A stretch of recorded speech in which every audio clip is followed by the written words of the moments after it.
Yo, what's going on, guys? Team Samurai X1 Duelist here. Oh! Dragon Rulers! I'm coming at you guys with another Tier 0, unbeatable, unbreakable Dogmatika Dark Magician deck profile. You see this right here? You see this? I'm just kidding, Sam. You're probably a great guy. Okay, so in this video, the worst duelist is coming at you with the updated Dogmatika Dark Magician deck profile. The first video that I posted, just really wasn't that confident in it. It didn't really have too much testing either, so I've made some changes to the build that we'll go over in the deck profile. And yeah, I mean, that's really it. I just was unhappy with the first video because, like, me and my buddies were just like dicking off and the whole time, and I didn't own the cards, but now I own all the cards. So, but yeah, we'll get right into it, and yeah, just take a look at the deck. Okay, for our starter cards, we have Triple Stab this Meguro. The rod is, of course, the normal summon of the Dark Magician deck. The effect reads that whenever you normal summon him, you can search a Dark Magician spell or trap, and then if he is in your graveyard and you activate a spell or trap on your opponent's turn, contribute one spellcaster monster on your side of the field, and then you can add him back to your hand, so the recursion effect is nice. We have the Triple Dogmatika Ecclesia. Of course, the Ecclesia is the main card for the Dogmatika engine, and I also realized filming this profile now that I did not mention in the first profile that this and its conflictions with Dragoon and Predaplant Link can also be resolved by Nadir's Servant, and that may not make sense because, of course, the Nadir's Servant locks you out of the extra deck as well. But for instance, if you summon your Predaplant Link and you are holding Ecclesia and Nadir, you can then special your Ecclesia and then do not trigger the Ecclesia's effect because, of course, the effect to search is what is going to lock you from the extra deck. You can resolve your Red Eyes Fusion for your Dragoon, and then you can activate your Nadir's Servant after the fact, sending your Titaniclad and adding your Fleur-de-Lis, and then adding an additional Ecclesia, which is always nice. I figured I could just go ahead and put that out there because the conflictions are few and far between, I think, with the two engines. And of course, if you have the punishment on top of all of that I just mentioned, then, you know, you just go to Happy Fun Land. For extenders, we have Triple Magician Souls. Of course, this card is $90, and it's only $90 because it's out of Duelist Pack. However, it is the best extender in the deck. You know, we have the double Jester Conflict to go along with it, and the one instant fusion for the Millenniumized Fusion, and the Wear Arthos to kind of make everything a little bit more consistent. But, you know, I would play 3 of this, possibly if I played maybe a hand trap that was level 1, but seeing as how I just have the 6 copies, I figured that the 2 additionals could be nice. And of course, we could always discard subsequent copies off of Magician Souls, but I don't know, I tried 3, I just never really liked it. Maybe if I maxed out on the Confit, but I was trying to really keep this at 40, and I honestly just couldn't find room, and I feel like the Instant Fusion is just far more valuable than the 3rd copy of the Confit, so that is that. We have some consistency cards here. Next, we have the Double Soul Servant. Oops, that's not a consistency card. And the 1-Up Star Goblin. So the Soul Servant, of course, is what's going to be able to technically pseudo-search your Magician Souls, Magician's Rod, but of course you can always add your Dark Magician Solar Traps, which is cool because this card says, you know, you can add any card that lists Dark Magician to the top of your deck, and then you can banish it from your grave, and then you can count the number of Dark Magician Girl, Dark Magician, and Palladium Oracle monsters with different names in your graveyard, and then you can draw cards equal to the names you have. We are definitely not playing Dark Magician Girl. I don't really understand why people think that that is an okay thing to do. You're just adding unnecessary bricks, especially not in this version of the deck. Now, what I will say is that a Dear Servant can turn your Soul Servant on by sending the Dark Magician the Dragon Knight, which is a neat interaction as well with the 2 engines. I just find that to be kind of cool, and it's also useful in the regard that if you send the Dark Magician the Dragon Knight, you can make your Magicalized Fusion live with a like an Imduck play or something, because, you know, we can go Magician Souls, summon Dark Magician, and then we can turn that into Imduck, and then this will allow us to make a Dragoon because he is a spellcaster. We do not play the Dragon's Mirror to turn the 2 cards into the Dragon Knight, but we have the double Eye of Timaeus for that fact. Of course, you know, this card has its glaring problems. Some people think it's a brick. I kind of disagree, just because what this card offers is unlike anything else in the deck. It is very akin to something like I actually can't think of a fusion spell that is comparable to it.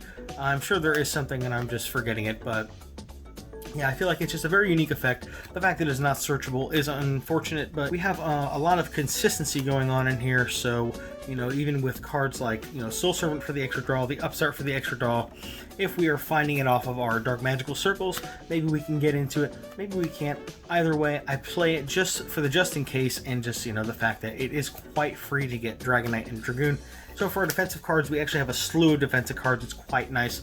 We have the one Fleur-de-Lis the Knighted, and then we have the triple Forbidden Droplet. I know that this card is quite expensive, so I can go ahead and try to leave, you know, a budget alternative here for you guys. And then we have the double Dark Magical Circle and the double Eternal Souls to go with them. So of course the circle says look at the top 3 cards, and then you can reveal one Dark Magician Solar Trap and add it to your hand, put the rest back in any order, and then if you summon Dark Magician to your side of the field, you can banish one card. It does target. That would be cool if it didn't though, but the Eternal Soul says Dark Magician on the field is unaffected by card effects, which is very nice, especially back whenever Super Poly was running around rampant, because Fusion actually is a card effect, which is, you know, it's a cool, neat little interaction that we have with this card. The other effect says we can special summon Dark Magician from our hand or grave, or we can add a Thousand Knives or Dark Magic attack from our deck to our hand. You can activate each effect of Eternal Soul once per turn, and of course the major issue with the card is if it is removed from the field, period, you destroy all monsters you control, which is quite funny that Dragoon does not die from that. Because Dragoon just can't be destroyed by anyone's card effects, not just opponents. So we have all of those cards, of course, and then we have the double punishment. It's just the best trap in the game, I think, right now. It's just too good. If we're playing this engine, of course. I mean, Ice Dragon's Imprisonment is a very powerful card, but I feel like the fact that, you know, this has the searchability through the Dogmatika cards, and that just being such a strong engine, that I feel like this card deserves the spot of most powerful trap. And to go with that, we have the most powerful hand trap in the game, the Infinite Impermanence. Of course, that this card is a easy include in this deck. We're playing a control deck, so naturally we'd want to play this card. And then for the engine requirements, we have the one Red Eyes Fusion, the one Red Eyes Black Dragon, and something that I may get a fair amount of hate for. I'm only playing 2 Dark Magicians. You know, the idea is this whole package here is bricks for any deck that is just splashing it, so naturally us playing it here makes it bricky. You don't want to open this card. I don't know why people play Illusion Magic. I feel like that's just terrible. Why would you want to add Dark Magicians to your hand? You want them in the deck. You want to be able to resolve Red Eyes Fusion with Anaconda. You don't ever really want to be hard playing this. My god, is that bad. But, you know, we just want the one for Anaconda and the one for Souls. And, you know, we just kind of want to call it a day there. We want to try to keep these 4 brick cards as far away from us as possible. But yeah, that is that. So that's the main deck. We'll move on to the extra. We have one Imduck, one Link Haribo, and one Relinquish Anima. These are all for the Link ones. And then, you know, of course, the Anima will be quite good going second if our opponent plays into it by mistake.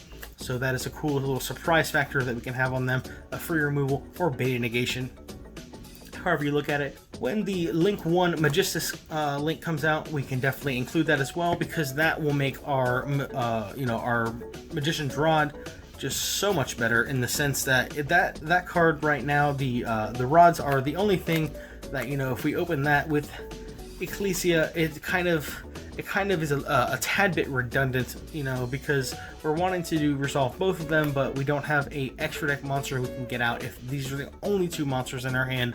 So you kind of got to choose. You want your Dark Magician engine or your Dogmatika engine. So the Magistus Link 1 will definitely help out with that glaring issue with this version of the deck.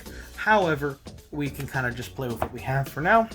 So for the Link 2s, we have the Masquerena and the Verde Anaconda. These are no-brainers. The Masquerena is really good, of course, with the Dogmatika engine for going into your Selene or your Unicorn for additional disruption. The Selene can not only get your Dark Magicians back if you did not draw Eternal Soul and then banish cards with Circle, we can also use the Selenes to get Ecclesias if we, you know, use the first Ecclesia to get a punishment, and then on our opponent's turn we can go IP Ecclesia, remove 3 counters, get the Ecclesia back, and then get Fleur-de-Lis to our hand for an extra interruption, which I think is a quite neat little cheeky play that we can do. But that is it for the Link monsters.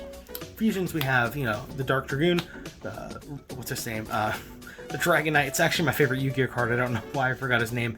And then, of course, the Cheese, the Quintet Magician. I will not be cutting the Quintet Magician until we ruin someone's day with it. We've come very close, and of course, we have not done it yet. I really want to do it on camera. That'd be cool, but don't need to talk about this card. Briefly go over this guy. His name is Dark Magician. On the field and in the graveyard, your opponent cannot target or destroy your spell and traps, which is quite nice because, you know, if we have the Eternal Soul, he's unaffected by card effects. They can't touch our back row unless they have a non-targeting spin, bounce, or banish, so that is always cool. Those are very few and far between. They do exist, there are outs, but it's just, you know, it's kind of cool that we have that available to us, and the fact that he can just keep coming back with Eternal Soul if they attack over it. And then the Quintet Magician says, must be fusion summoned. If this card is fusion summoned using 5 different names, because it's a 5-headed dragon for spellcasters, but if you have 5 different names, you destroy all cards your opponent controls. He cannot be tributed, and he cannot be destroyed by card effects, which is nice. I did not realize that he could not be destroyed by card effects. I literally never knew that until right before I made this video, so that is definitely neat too. 4,500, not really ever happening, but it's definitely something we can pull out of our ass. The new include the Millennium Eyes Restrict. Again, it's a target for instant fusion. It makes the link ones. It is a target for where off that makes the Dogmatika stuff live. Place your hand traps. I don't know why I wasn't playing this before. I wish we had more instant fusions. I would play more and more copies of this, but I digress. So for the rest, we just have targets for the Dogmatika cards. We have double Natis. We have double Titaniklad. I almost called them Bastard Dragon. Really, I would probably cut this for the Magistus Link one. I don't ever really need the 2. However, he just looks fucking cool. So we're going to play the 2 while we have it. And I would definitely much rather have the double Natis, because not only for going second with the Deer Servant, but the 2 punishments are in the deck. So yeah, I would keep it this way. I definitely like this a lot more than the first version of the deck. It seems a lot more fluid. It's just it's a lot more well built. Fusion Deployment is a bad card. I don't know why I thought that would be good, but yeah. Also never played Triple Eye Timaeus. That was a terrible idea too. That's really all I got for you guys. I hope that you guys enjoyed it. Let me know what you think about it down below, and have a good one, Simps.